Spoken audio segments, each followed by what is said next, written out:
एक समय की बात है। बुद्ध एक वन में ठहरे हुए थे। उस वन के पास एक गांव में गोविंद नाम का एक बहुत बड़ा विद्वान ब्राह्मण रहता था।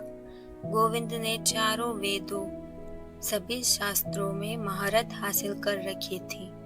गोविंद को अपनी विद्या पर बहुत घमंड था। उसका मानना था कि इस दुनिया में ऐसी कोई भी बात नहीं है जिस पर वो तर्क न कर सके। वह हमेशा दूसरों को अपनी तार्किक बहस में हरा देता था।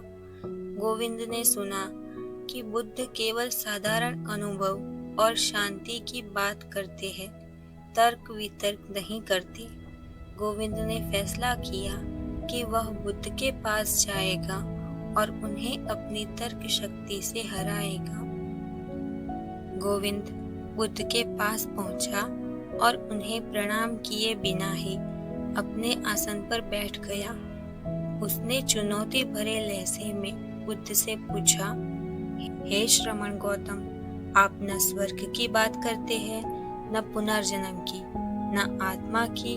आप सिर्फ दुख और दुख का कारण जैसी साधारण बातें करते हैं। क्या आप तर्क से यह साबित कर सकते हैं कि जीवन में शांति प्राप्त करने का आपका तरीका मेरे हजारों वर्षों के वेदों और तर्कों से बेहतर है? गोविंद ने अपना प्रश्न ऐसे पेश किया जैसे उसका हल सिर्फ उसे ही पता हो। बुद्ध ने गोविंद की ओर देखा, न मुस्कुराए, न क्रोधित हुए और न ही उन्होंने कोई लंबा तर्क दिया।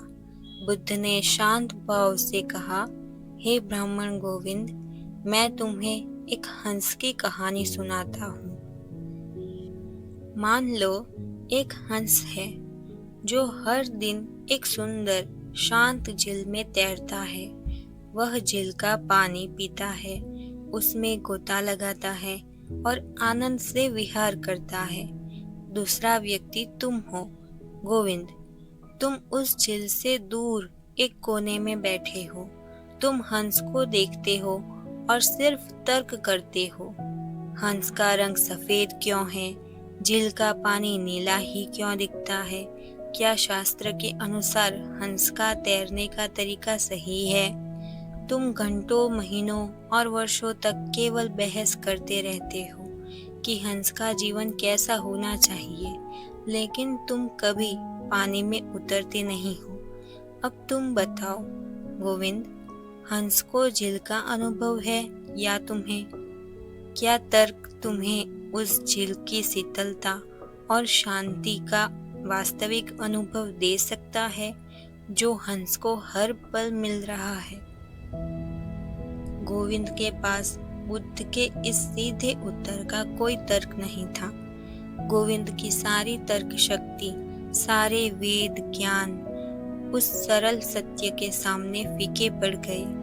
उन्होंने समझा कि ज्ञान किताबों और तर्कों में नहीं, बल्कि सीधे अनुभव और आचरण में छिपा है। शांति को केवल बहस करके पाया नहीं जा सकता, बल्कि उसे जीकर और अनुभव करके ही पाया जा सकता है। गोविंद ने तुरंत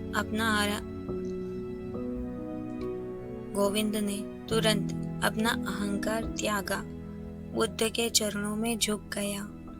जीवन के गहरे सत्य जैसे शांति, प्रेम, ध्यान को केवल तर्क या किताबी ज्ञान से नहीं समझा जा सकता, बल्कि उसे स्वयं के आचरण और अनुभव से जीना पड़ता है। हमारा अहंकार अक्सर हमें वास्तविक ज्ञान की ओर बढ़ने से रोकता है। हमें सीखने के लिए हमेशा विनम्र और ग्रहणशील रहना चाहिए।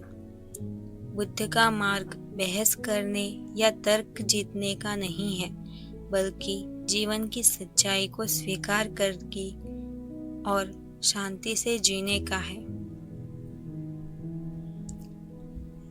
बल्कि जीवन की सच्चाई को स्वीकार करने और उसे शांति से जीने का है। ऐसी ही कहानियाँ सुनने के लिए बने रहे इस चैनल पर। धन्यवाद।